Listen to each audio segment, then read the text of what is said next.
I think it's a bad thing for the federal or the state governments to be involved in setting minimum wages.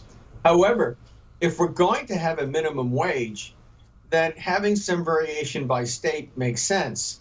Now, whether that can be done by the federal government taking into consideration cost of living or by state governments acting independently is another thing.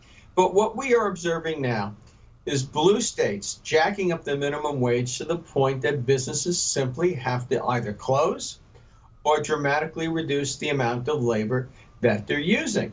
You know, there are pizza restaurants that are now installing automated pizza machines. There are coffee houses that are replacing baristas with, that make individual cups of coffee from selected blends. Yep. To machines that will do it. If you go to a movie theater today, there are very few people at a theater as compared to years ago. You buy your tickets at a kiosk. There is someone that scans them. There are no ushers to speak of because they supervise the theaters from a central control with a camera. This is absolutely essential in these service businesses because labor was such an important component of their cost. You know, we were talking about this earlier, and first of all, the government already does this in the roundabout way. Having been in the FBI, I can tell you that guys that worked on an Indian range in Oklahoma somewhere, they're going to make less of our what's called law enforcement pay than I would here in New York City. But they get it wrong because I still can't live the lifestyle that this other person would in Oklahoma because New York City is so expensive. So that led me to the discussion that Bill and I were having earlier, which is if the government's going to regulate something, shouldn't they be regulating the cost of housing and the permits that cities can charge builders and so on, so they can lower the price of housing or with cars and so on and so forth that people depend on in order to get from one point to the other. Instead, they keep mucking with the exhaust system and all these things, and then they impose those regulations, which makes the cost of cars and buildings and stuff go up. Shouldn't that be what they're regulating?